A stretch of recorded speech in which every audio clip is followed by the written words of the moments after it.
Hey guys, welcome back to the BuzWeaver channel. And in our top stories today from the New York Post, Congressman pushes amendment to allow Trump a third term, but not Obama, Clinton, or Bush. And I found this hilarious because this is something that the Democrats would try to pull off.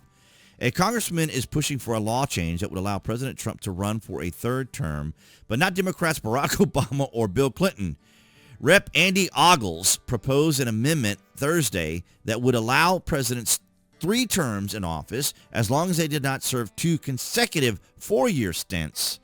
That would allow a third term for Trump, whose 2 were interrupted by Joe Biden, but not for Obama, Clinton, or George W. Bush, who each served 2 consecutive terms. Now, I don't see this actually coming to fruition, and we'll go into the 22nd Amendment here as I outline here. So the 22nd Amendment is no person shall be elected to the office of the president more than twice, and no person who has held the office of president or acted as president for more than 2 years of a term in which some other person was president shall be elected to the office of the president more than once. So I really don't see that happening because as we go here, this is the civics lessons for today, I guess, is to change the Constitution is, it takes a lot of, it takes a lot of effort, right? So the Congress would have to have 2/3 majority vote in both the House and the Senate. And then the state legislators, 2/3 of the state legislators can call on a convention to propose an amendment, right? And then to ratify it, it's 3/4 of state ratifying. Okay, 3/4 of state ratifying conventions must approve the amendment. So it's pretty extensive for that to happen. But so the last president to have served a third term was Franklin Delano Roosevelt back in 1941. Of course, he passed away during that.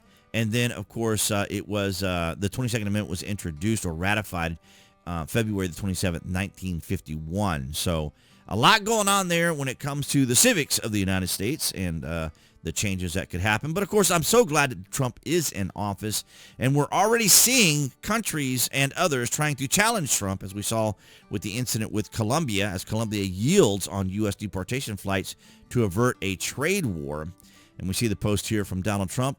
I was just informed that 2 reparation flights from the United States with a large number of illegal criminals were not allowed to land in Colombia. The order was given by Colombia's socialist president, Gustavo Petro, who is already very unpopular amongst his people. Petro denied. Okay, so he denied the flight, and then Trump says, okay, he's going to put on emergency tariffs at 25% of all goods coming to the United States in 1 week. The 25 tariffs will be raised to 50. Then the travel ban and immediate visa revocations of the Colombian government officials and allies and supporters. Visa sanctions on all party members. Suffice it to say, Trump was lowering the hammer down. So, you're going to test Trump out, and he's going to push back because, as we see here from Donald Trump himself on Truth Social, FAFO, as many of you probably know what that means and or represents. But wow, what a difference in leadership that we have here in the United States. Finally, we have someone who is actually taking on the position and is doing what he can to help the country and establish the respect that the United States deserves.